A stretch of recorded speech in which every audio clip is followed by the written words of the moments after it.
द्रव्य दृष्टि जिनेश्वर भाग पहला तारीख 19/6/2000 श्री देवचंद भाई। नमो अर्यंताणम नमो सिद्धाणम नमो आयर्याणम नमो उवज्जायाणम नमो लोये सवसावणम नमो समय साराय स्वानुभूत्या चकास्ते चित्त स्वभावाय भावाय सर्वभावांतरचिले मंगलम भगवान वीरो मंगलम गौतमो गणी मंगलम कुंद कुंदार्यो जैन धर्मोस्तु मंगलम सर्वमंगल मांगल्यम सर्व कल्याण कारकम प्रधानम सर्वधर्माणम जैनम जयतु शासनम ओंकार बिंदु संयुक्तम नित्यम ध्यायन्ति योगिनो कामदम मोक्षदम चैव ओंकाराय नमो नमः। श्री द्रव्य दृष्टि जिनेश्वर पूज्य गुरुदेव श्री के खास वचनामृत। ओम परमात्मा ने नमः। गुरुदेव श्री का एक वचन आशीर्वाद के रूप में दिया है। सर्व जीव साधर्मी है, सर्व जीव पूर्ण आनंद को प्राप्त हो जाओ, कोई जीव अपूर्ण न हो, कोई जीव अल्पज्ञ न रहो, कोई जीव विरोधी न रहो, कोई जीव विपरीत दृष्टिवंत न रहो, सर्व जीव सत्य के मार्ग में आ जाओ और सुखी हो जाओ। किसी जीव में विषमता न रहो, सर्व जीव पूर्ण आनंद रूप प्रभु हो जाओ। श्री समयसार गाथा 38 के कलश में अमृत चंद्र आचार्य देव कहते हैं कि सर्व जीव आत्मा में मग्न हो जाओ। आहा, देखो ज्ञानी की भावना, स्वयं पूर्ण आनंद स्वरूप आत्मा में लीन होते हैं, इसीलिए समस्त जीव भी पूर्ण आनंद स्वरूप में मग्न होकर सुख का अनुभव करो, ऐसा कहते हैं। ये पूज्य गुरुदेव श्री का उस श्लोक के ऊपर व्याख्यान करते हुए ये बात उन्होंने कही। एक इंद्री का जीव हो, चाहे नारकी का हो, चाहे स्वर्ग में हो, पाताल में, ऊर्ध्वलोक, मध्यलोक, कहीं भी हो, जितने भी जीव हैं वो सब साधर्मी हैं। साधर्मी माने क्या? शक्ति अपेक्षा से साधर्मी है। ऐसे कोई विपरीत मान्यता वाला है, सत्य का रास्ता उसने नहीं चुना है, असत्य का रास्ता चुना है, तो वो साधर्मी नहीं है, उसका तो संग करना ही नहीं है। फिर यहाँ साधर्मी की बात कही तो किस अपेक्षा से?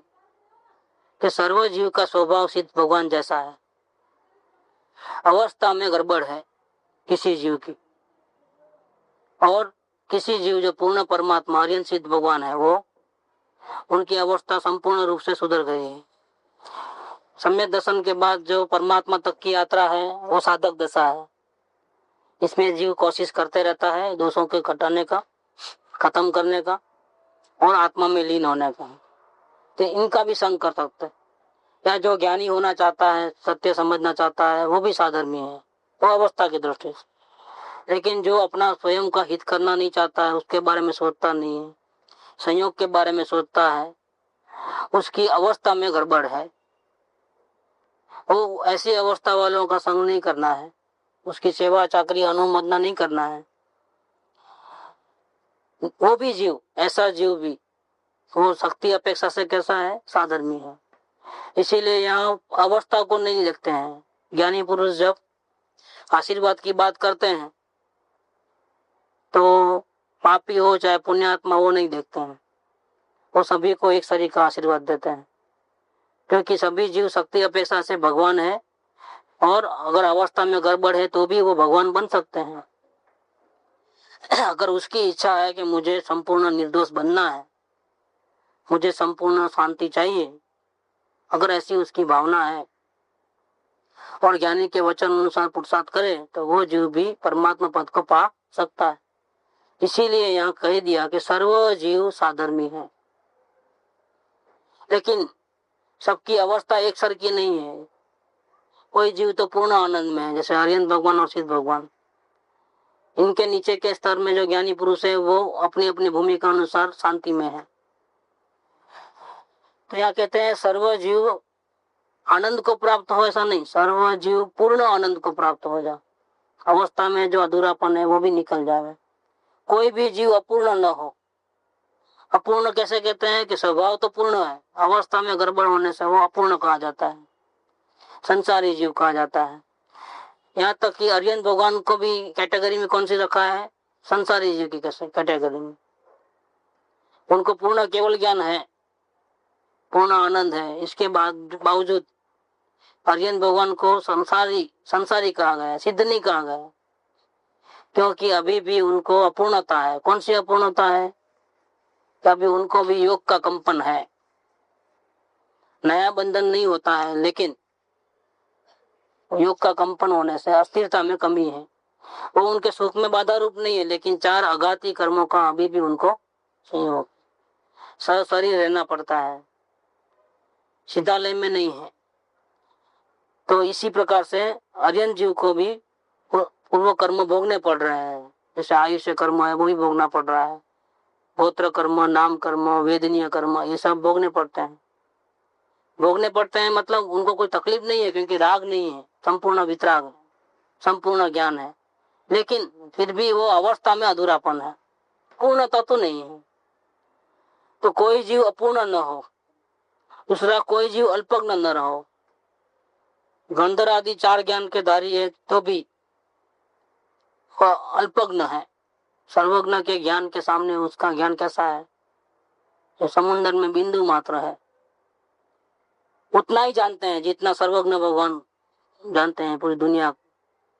लेकिन वो अपने ज्ञान की एक समय की पर्याय में बिना उपयोग लगाए जानते हैं 3 काल 3 लोक को।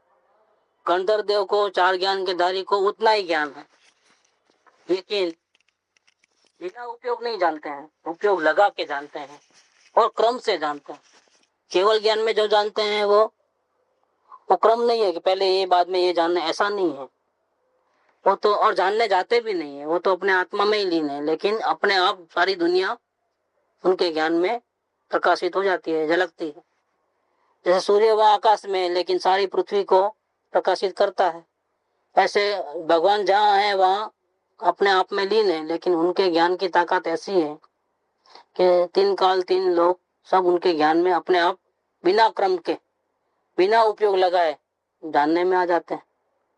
तो गंधर्व भगवान को उतना ही ज्ञान है, इसके बावजूद भी उनको क्रम से जानना होता है, एक साथ जानना होता नहीं। तो जो भगवान के पास जो ज्ञान है, अर्जुन देव के पास, सिद्ध भगवान के पास केवल ज्ञान के अंदर वो पूर्ण ज्ञान है। जबकि गंधर्व देव का जो ज्ञान है 12 अंग 14 पूर्व का, वो भी कैसा ज्ञान है? अपूर्ण ज्ञान है। दूसरी बात, गंधर्व देव मतिशुद्ध ज्ञान से अपने आत्मा का अनुभव करते हैं, तो उनको मैं आत्मा हूं ऐसा तो भान है और नॉलेज भी पूरा है, लेकिन आत्मा का चेहरा वो जैसा केवल ज्ञान में दिखता है वैसा देख नहीं पाते हैं। जैसे ज्ञान उनको देखेंगे तो फिर क्रम पड़ेगा, ज्ञान, दर्शन, श्रद्धा, ऐसा चर्चा भी करेंगे। तो केवल ज्ञान में जैसा अपने आत्मा का स्वरूप दिखता है वैसा नहीं दिखता है। तो मतिश्रुत ज्ञान का आधार है वहां पर, केवल ज्ञान में कोई नए का आधार नहीं है, इसीलिए वो अल्पज्ञ है। ऐसे उसी भव मोक्ष जाने वाले हैं, उनको भी केवल ज्ञान होने वाला है, इतना टॉप लेवल है। सर्वज्ञ भगवान के बाद सबसे ज्यादा ज्ञान इनको ही है, फिर भी वो कैसे हैं? अल्पज्ञ है। यहाँ भावना कैसे बातें हैं ज्ञानी पुरुष कि नहीं, ऐसा भी हम नहीं चाहते हैं, आपको पूर्ण ज्ञान हो ऐसा हम चाहते हैं, पूर्ण अवस्था भी पूर्ण हो जाओ, सब कर्म से छुटकारा हो जाए, ऐसा चाहते हैं। आनंद भी आपको अधूरा मिले ऐसा नहीं है, आनंद भी आपको पूरा मिले, क्योंकि आप तो हमारे साधर्मी हो।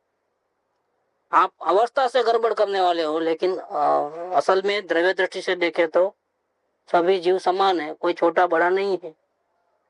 एक इंद्रिय का जीव बहुत पापी है, नारकी का जीव बहुत पापी है, और मंदिर में बैठा पुजारी वो बहुत पुण्यात्मा है, धर्मात्मा है, ऐसा नहीं है।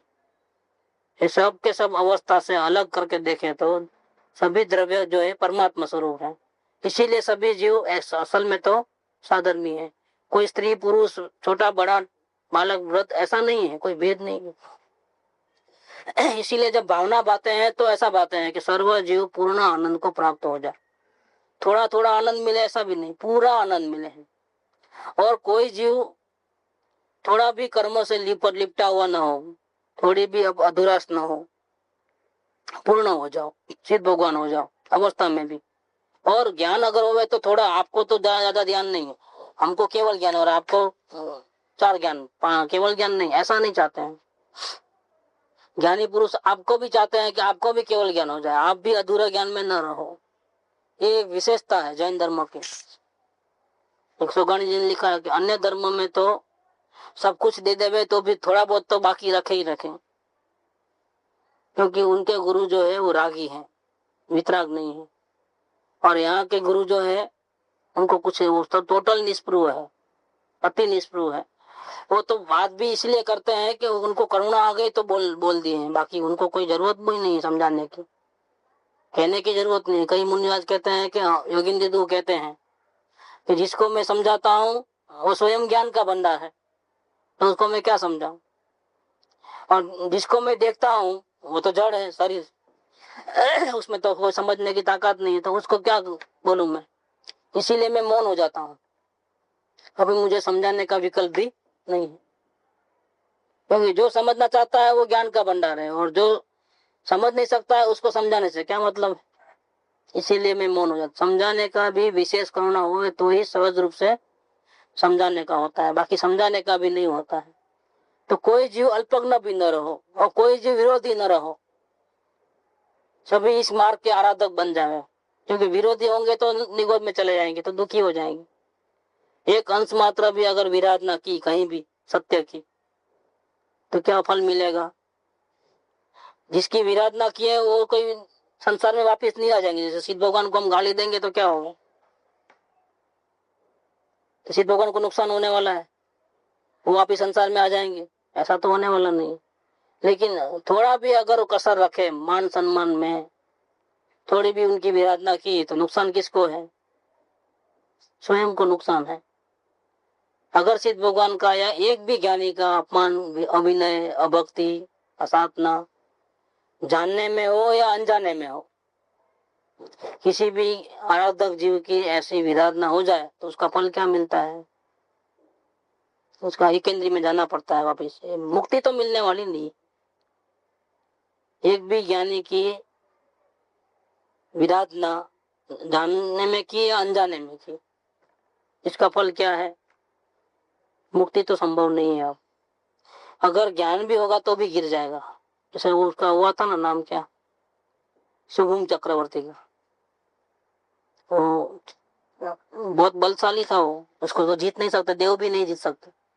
अब जीतना कैसे, पूर्व का वैरी हुआ था, वो वेंतर बन गया था, भूत पूर्व का वैरी। वो चाहता था कि इसका मैं खत्म कर दूं इसको, लेकिन खत्म कैसे कर सकता।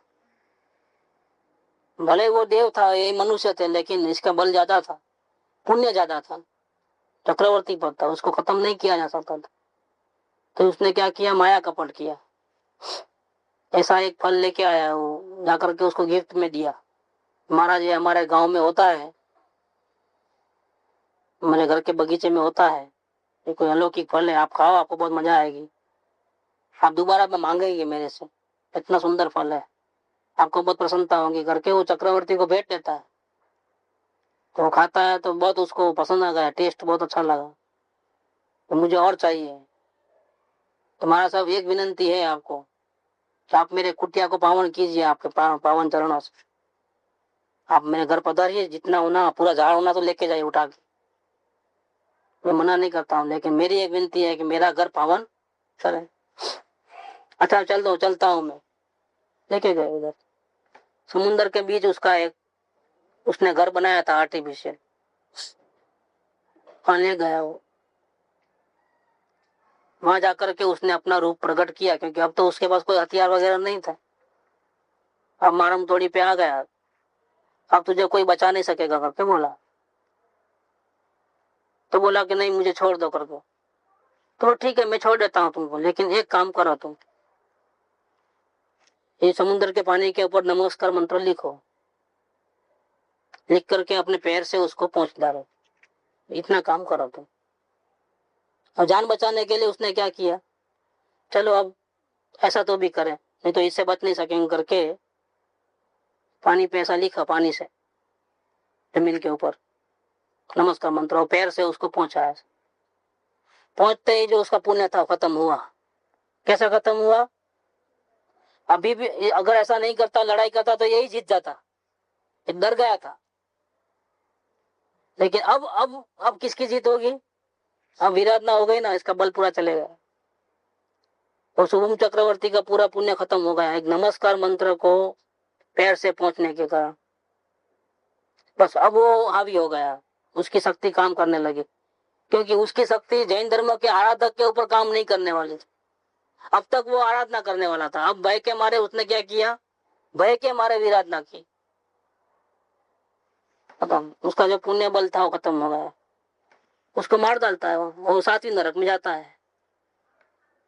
शुभम चक्रवर्ती 7वीं नरक में गया एक विराधना करने का। तो ज्ञानी का नहीं, ज्ञानी के वचन का भी, मंत्र का विराधना किया।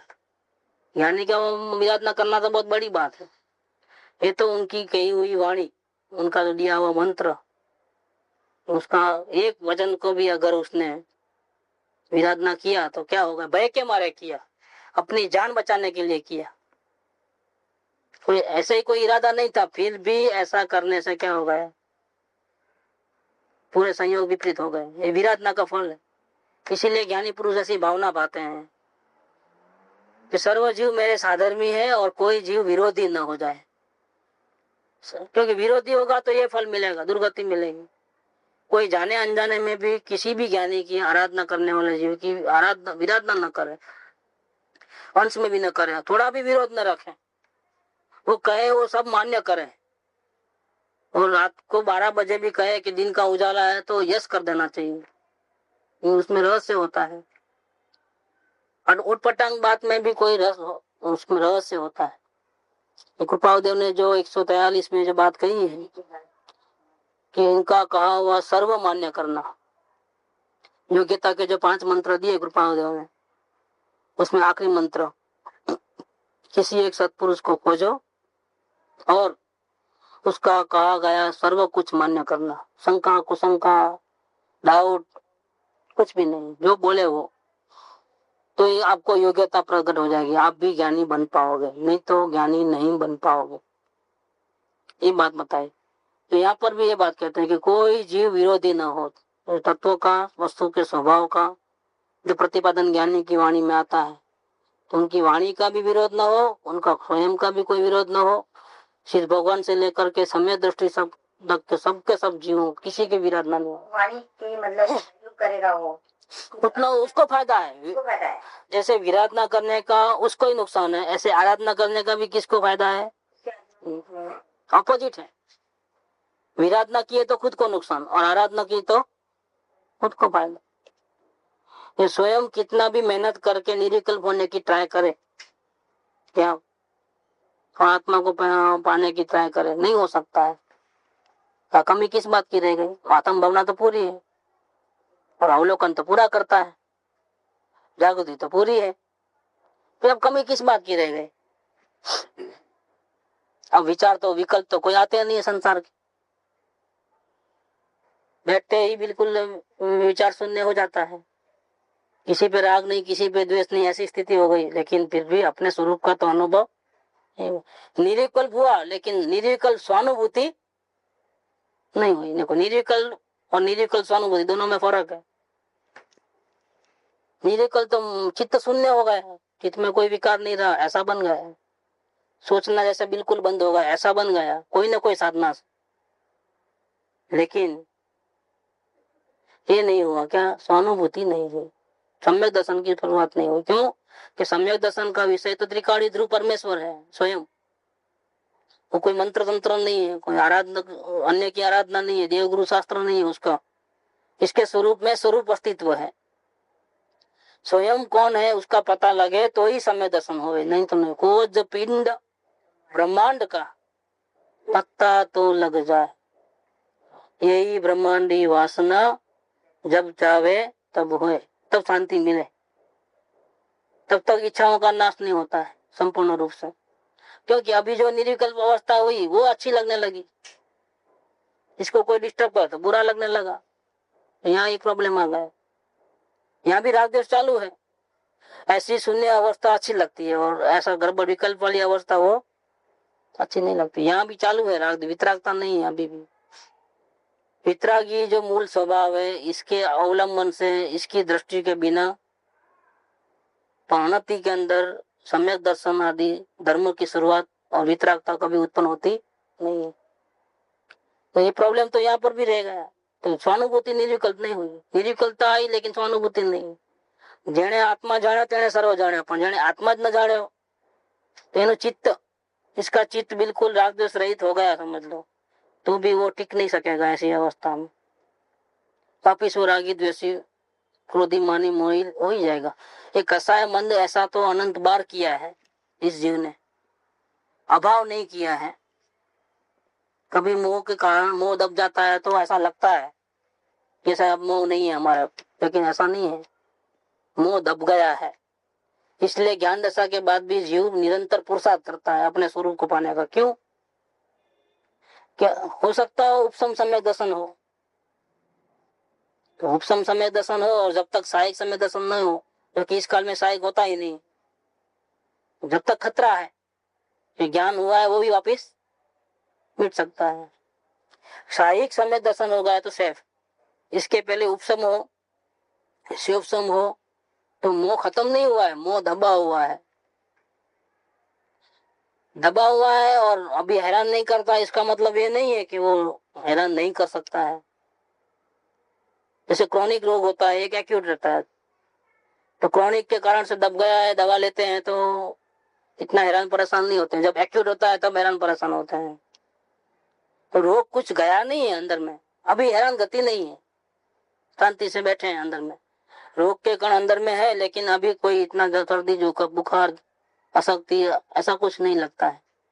इसका मतलब ये नहीं है कि हमेशा ऐसी स्थिति रहेगी, क्योंकि अंदर में तो वो रिपोर्ट जब भी निकालते हैं तो अंदर में तो वो है ही है, जोर दबा हुआ है। ऐसे ही मोह का जोर दबा हुआ है। तो ज्ञान दशा के बाद भी ज्ञानी पुरुष साधक जीव तो निरंतर पुरुषार्थ करते हैं। वो पुरुषार्थ बिना रहते नहीं है, उनको भी सत्संग निरंतर चाहिए। उसमें वो प्रमाद नहीं करते हैं किसी प्रकार से। अगर करेंगे तो नुकसान किसका? ऐसी विराधना करेंगे तो नुकसान किसका? स्वयं का ही होता। मोह दबा हुआ है, अभी खत्म नहीं हुआ है। तो ऐसी आराधना चालू होवे और जरा भी विराधना न होवे, इसके लिए क्या करें? इसके लिए निरंतर वो बात आ गई कि एक सत्पुरुष को खोजो और उसकी हर वो बात में शंका कुशंका किए बिना सब मान्य कर लो। वो कल वो कैसे बोले ना, एक बुरी आत्मा हमें लघु शंका जैसी प्रमाद करेंगे। प्रमाद। महावीर स्वामी का मैं अंतिम शिष्य था। सब शिष्य मोक्ष में चले गए, एक बच गया, वो अभी इस काल में जिंदा है। इनके द्वारा सब कई जीवों का कल्याण होने वाला है। लेकिन ये पीछे क्यों रह गया? एक लघु शंका जितना प्रमाद हो गया, इसके कारण से इतने भोग करने पड़े हैं। ये खुद की स्टोरी बताई उन्होंने कि मैं इसलिए गिरा हूँ। सम्यक दर्शन होने के बाद भी गिरे, बहुत सारे भोग करने के बाद वापिस नया शुरुआत करना पड़ा। समय मात्र भी प्रमाद नहीं कर। माँ रज माँ बुझ नहीं, जोर जोर से वो इधर के पहाड़ पे बोलते थे।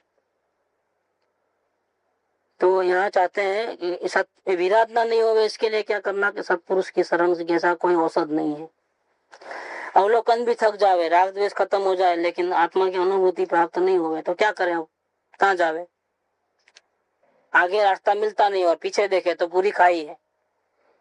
अब कौन शरण भूत? सत्पुरुष के सिवा कोई शरण भूत नहीं। इसीलिए वो बात कही, एक सत्पुरुष को खोजो, उसके इसके चरण कमल में सर्वभाव अर्पण करके प्रार्थना करो तो आपको अवश्य मोक्ष की प्राप्ति हो जाएगी। नहीं मिले तो मेरे पास ले जाना, इतनी गारंटी है, क्योंकि जीव को वही शरणभूत है। तो ये बात किया यहाँ पर कि कोई जीव विरोधी न हो, न ज्ञानी के वचन के विरोधी हो, न ज्ञानी किसी भी साधक जीव के विरोधी न हो। विरोधी न हो माने आराधक हो, विरोधी होगा तो दुर्गति अवश्य है। दुर्गति क्या, ज्ञान अगर हासिल भी किया होगा तो भी गिर जाएगा। उपसम और शिवसम समय दृष्टियों और जरा भी विराधना की कहीं भी गलती से इस मार्ग की, इसके 12 बज जाने वाले हैं मतलब, क्योंकि अभी सहायक तो हुआ नहीं। इसीलिए वो चाहते हैं कि कोई जीव भी विरोधी न हो। विरोधी होगा तो दुर्गति अवश्य है। कोई जीव विपरीत दृष्टिवंत न रहो, क्योंकि विपरीत दृष्टि रखेगा, जैसा वस्तु का स्वभाव है ऐसा नहीं जानेगा, तो इसका नाम क्या है? मिथ्या दर्शन, दर्शन मोह। यही जड़ है संसार की। वो तो अपनी बात चली मोक्ष में प्रकाश में कि मिथ्या दर्शन की जड़ भी मोह, मिथ्या ज्ञान की जड़ भी मोह। कम ज्ञान वो मिथ्या ज्ञान के कारण नहीं है। कम ज्ञान हो सकता है, या ज्ञान ज्यादा हो तो सम्यक दृष्टि हो जाओगे, ऐसा भी नहीं है। मोह है तो मिथ्या ज्ञान, मोह नहीं है तो अल्प ज्ञान है तो भी सम्यक ज्ञान। तो ज्ञान कम ज्यादा हो उसका कोई लेना देना नहीं है, ऐसा एक है। तो मिथ्या ज्ञान का कारण भी मोह, और मिथ्या आचरण का, क्रोध मन माया लोभ का कारण भी मोह। देखो तीनों के अंदर मोह ही कारणभूत बताया है। तो ये क्या? मोह माने भ्रांति, भ्रांति माने विपरीत दृष्टि। कोई जीव विपरीत दृष्टिवंत न रहो, सब सम्यक दृष्टि हो जाओ, सब ज्ञानी हो जाओ, ऐसा चाहते हैं। सर्व जीव सत्य के मार्ग में आ जाओ, सत्य के पक्ष में आ जाओ। सत्य के पक्ष में आने में भले असत्य के आग्रही बहुत हो दुनिया भर में, उनकी संख्या ज्यादा हो, सत्य के पक्ष में भले ही वो अकेला रह जाए तो भी आखिर विजय किसकी होगी? नहीं, सूत्रा तो सत्य में वो जयते, कि वो अकेला होगा तो भी विजय उसकी है। सत्य के पक्ष में जो गया, ट्रूथ इज गॉड भी कहते हैं ना, सूत्र आते हैं ऐसे ऐसे, सत्य में वो जयते, ट्रूथ इज गॉड। ये सब क्या है? कि जहाँ सत्य है वहाँ ईश्वर है। तो सत्य के मार्ग पे आ जावे, वस्तु स्वरूप जैसा है वैसा स्वीकार कर लेवे, तो फिर राग द्वेष होने का कोई सवाल नहीं है। सत्य क्या है कि शरीर से भी वो जीव भिन्न है, अवस्था से भी वो जीव भिन्न है। कोई भी अवस्था अच्छी बुरी उसकी नहीं है। जब भिन्नता है तो फिर आग्रह क्यों कि वो हमारी इच्छा के अनुसार ही चले? जब भिन्नता कर दिया, भिन्नता समझ में आ गई कि शरीर भिन्न मैं भिन्न, तो शरीर बीमार पड़े तो भी राग द्वेष तकलीफ नहीं होगी, अच्छा रहेगा तो कोई खुशी नहीं होगी, नहीं रहता है कि मेरा व्यर्थ है, पुकारना व्यर्थ है, चिल्लाना व्यर्थ है। क्यों? कि मैं जैसा चाहूं वैसा मैं उसको बंदी जन में, आजादी है, दोनों भिन्न है, दोनों तत्व अलग अलग है। मैं उसके अधीन नहीं हूँ, वो मेरे अधीन नहीं है।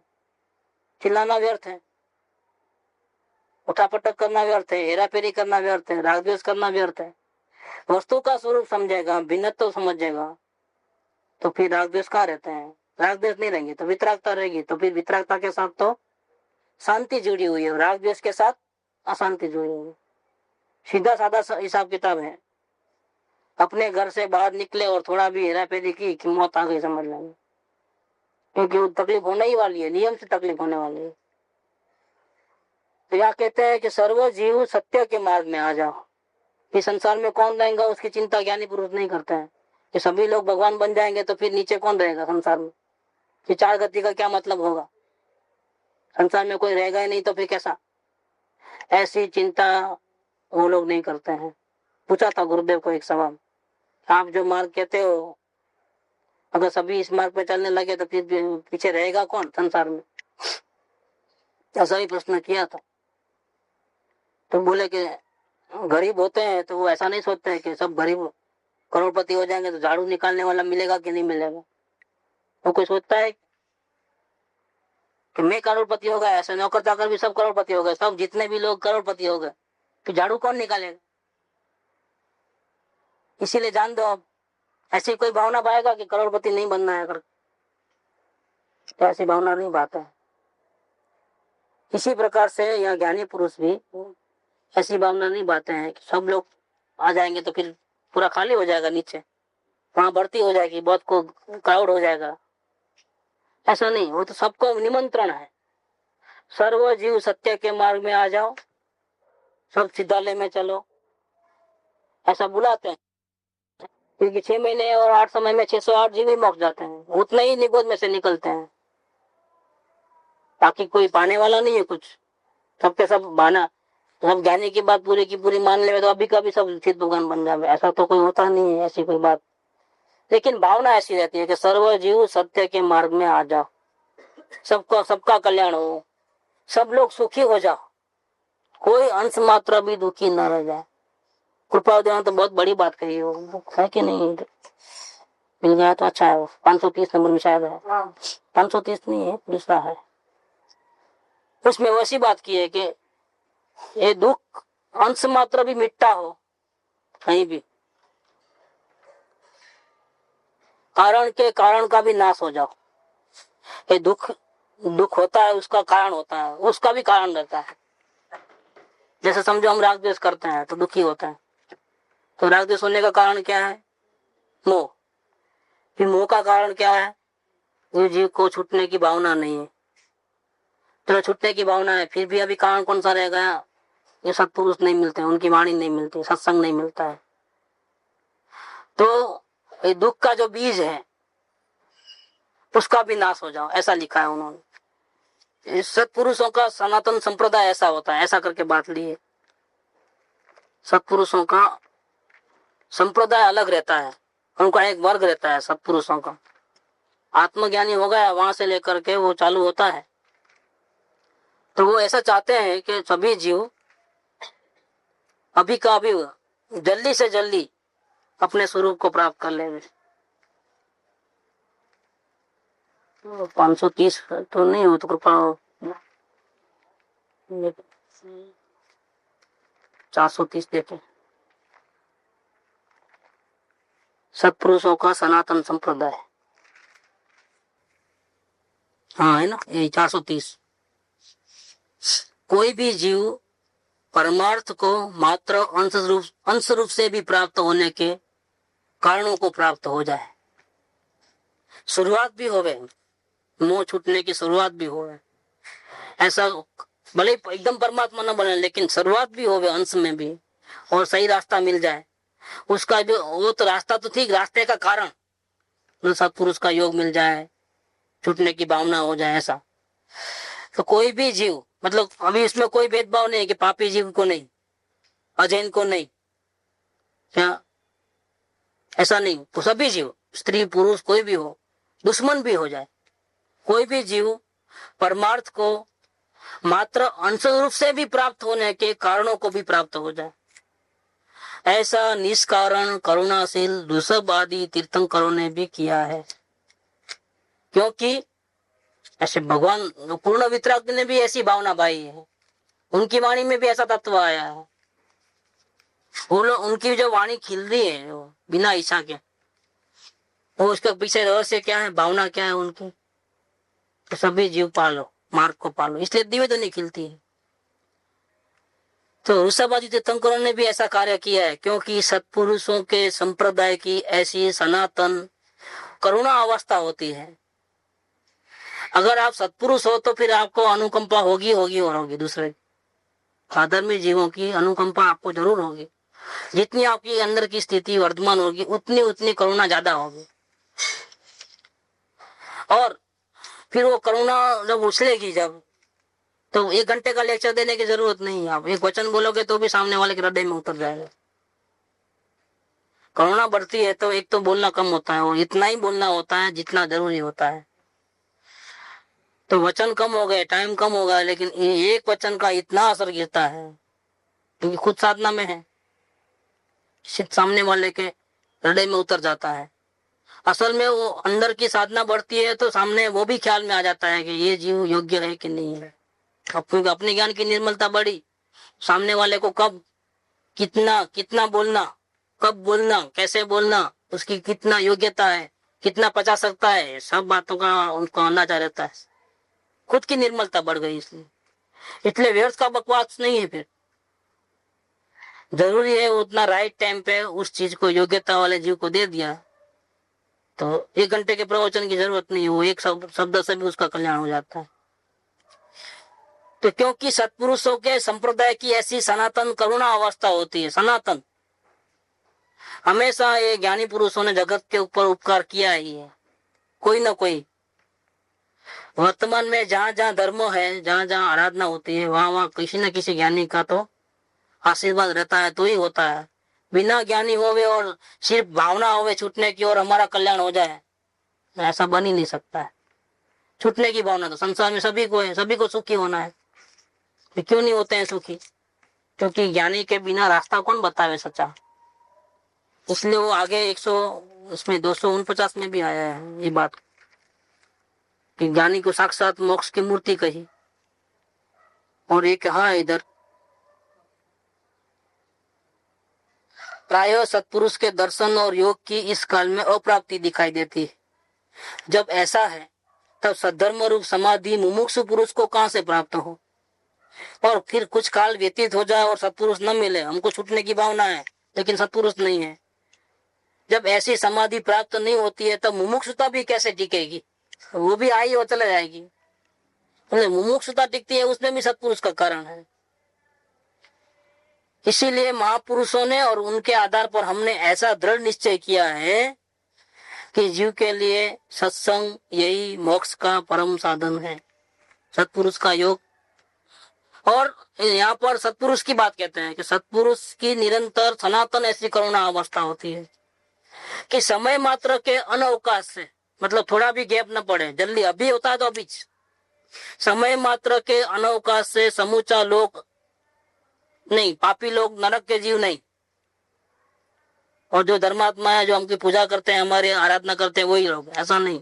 विरोधी जीव भी, पापी जीव भी, समय मात्र के अनअवकाश से समूचा लोग आत्मा की अवस्था में हो जाए, आत्म स्वरूप में हो जाए, आत्म समाधि में हो जाए, अन्य अवस्था में न हो, अन्य स्वरूप में न हो, अन्य आदि में न हो।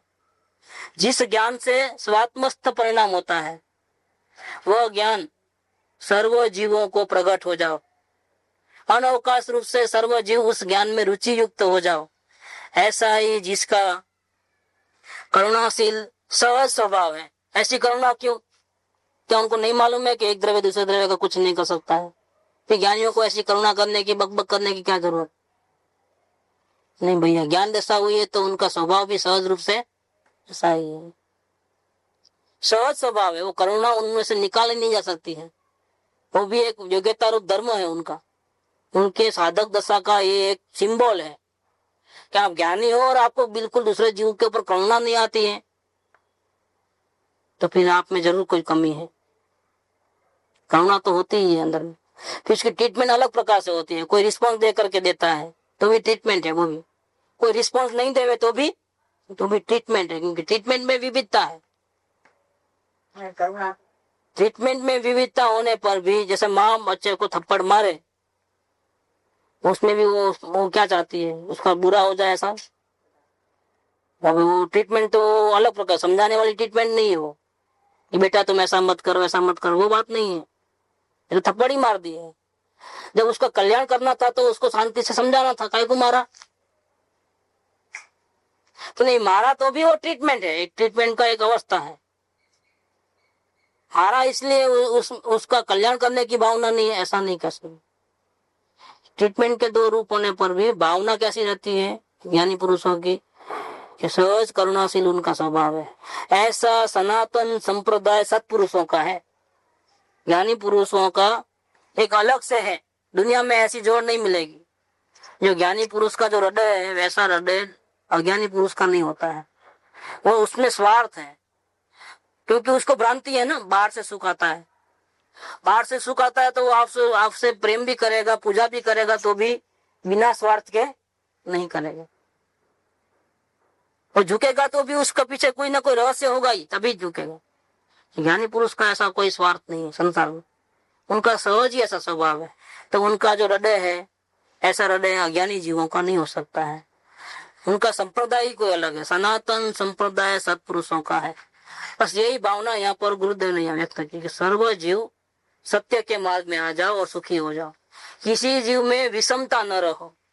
विषमता माने क्या? कि पानी का स्वभाव शीतल है लेकिन उसकी अवस्था गर्म है, तो ये विषमता है। ऐसे जीव तो सिद्ध समान है लेकिन अवस्था में तो राग द्वेष है, वितरागता नहीं है, तो ये विषमता है। ये समानता नहीं है, जैसा स्वभाव है वैसा नहीं है। है तो वो ज्ञाता दृष्टा स्वभावी, लेकिन हेरा फेरी से बाज नहीं आता है। पल पल में ये करूं वो करूं ये नहीं करूं ये चलता है, ये विषमता है। तो ज्ञानी पुरुष चाहते हैं कि किसी जीव में विषमता न रहो, सर्व जीव पूर्ण आनंद रूप प्रभु हो जाओ, कोई भक्त न रह जाओ, कोई शिष्य बन के न रह जाओ, आप भी भगवान बन जाओ। देखो कि हम ऊपर बैठे और आप नीचे बैठो, ऐसा नहीं। समोसरण में जब भगवान की वाणी निकलती है तो कोई मुनिराज श्रेणी लगाता है और श्रेणी को पार करता है, तो उनको भी केवल ज्ञान होता है। केवल ज्ञान होता है तो एक सेकंड पहले तो कहाँ बैठा था, नीचे भगवान को हाथ जोड़ करके उनकी वाणी सुन रहा, फिर ध्यान में लीन हो गया था, श्रेणी लगाई थी, तब तक तो वो जमीन पे ही था। क्या भगवान ऊंचे भी जाते थे आकाश में, लेकिन जैसा केवल ज्ञान हुआ तो क्या हो गया, उसकी सीट भी भगवान की लेवल में ऊपर लग गई, नीचे कमल आ गया। तो देव द्वारा रचित कमल के ऊपर कमल को छुए बिना अधर विराजमान हो गए हो, चाहे पद्मासन में हो बैठे हुए या खड़गासन में हो। लास्ट में जैसा श्रेणी लगाई थी ऐसी अवस्था में सीधा ऊपर आकाश में बुर्धोगमन हो जाता है। अगर वो बाकी के जो 4 आघाती कर्म खत्म हो जाए तो भगवान भले यहाँ बैठे हैं, वो और भी ऊपर चले जाए सीधा ले में। देखो ये तो अभी उनके भी 4 आघाती कर्म बाकी अर्यंत अवस्था हुई, तो इसीलिए उन दोनों की सीट एक बराबर हो जाती है। ऐसा नहीं है इस मार्ग के अंदर कि आप भगवान ऊंचे ही बिरा जाएंगे और हम हमेशा नीचे रहेंगे, ऐसा उपदेश इस मार्ग में नहीं है, वितराग का मार्ग में नहीं है। उनको थोड़ा भी राग द्वेष नहीं है, अपने शिष्यों के प्रति भी कोई ऐसा कि नहीं पूरा सिखाऊंगा तो मेरे बराबर हो जाएगा, ऐसी बात नहीं है। वहां पर कंपटीशन का मामला नहीं है, मामला शांति का है, ध्येय शांति मिलनी चाहिए, वो है सर्व जीव पूर्णानंद स्वरूप प्रभु हो जाओ। ये बातें समय सार की गाथा 38 के कलश के अमृतचंद्राचार्य देव ने जो कलश लिखा है उसके आधार पर गुरुदेव सिंह ने कहे। अमृतचंद्राचार्य देव ऐसा कहते हैं सर्व कलश के अंदर के सर्व जीव आत्मा में मग्न हो जाओ, लीन हो जाओ, क्योंकि तभी तो ये सब गुणों की प्राप्ति होगी, दोषों का नाश होगा, तभी जीव सुखी होगा। तो वहां तो इतना विस्तार नहीं है, वहां तो आचार्य देव ने इतना ही लिखा है सभी जीव अपने आत्मा में मग्न हो जाओ। लेकिन इस पर से अर्थ कितना निकाला गुरुदेव ने, सभी साधर्मी हो, सब पूर्णानंद को प्राप्त हो जाओ, कोई अपूर्ण न रहो, कोई अल्पज्ञ न रहो, कोई जीव विरोधी न रहो, कोई जीव विपरीत दृष्टिबंध न रहो, सब लोग सत्य के मार्ग में आ जाओ, सब सुखी हो जाओ, कोई जीव विषमता को प्राप्त न हो, सब पूर्णानंद प्रभु हो जाओ। इतनी सब बातें उसमें से निकाली एक वचन में से गुरुदेव ने। देखो ज्ञानी की भावना, स्वयं पूर्ण आनंद स्वरूप आत्मा में मग्न होते हैं, इसीलिए समस्त जीव भी पूर्ण आनंद स्वरूप में मग्न होकर के सुख का अनुभव करो, ऐसा कहते हैं। यहाँ पर प्रथम द्रव्य दृष्टि जिनेश्वर की शुरुआत हुई आज। प्रथम उसके ऊपर जो है पूज्य गुरुदेव श्री के मंगल आशीर्वचन हमने पढ़े, इसके ऊपर स्वाध्याय किया। कल से भी फर्स्ट नंबर का बोल चालू हो जाए। सुख धाम अनंत सुसंत चही, दिन रात रहे तद ध्यान मही, प्रशांति अनंत सुधामय जे, प्रणमो पद तेवर तेजयते, प्रणमो पद तेवर तेजयते, प्रणमो पद तेवर तेजयते।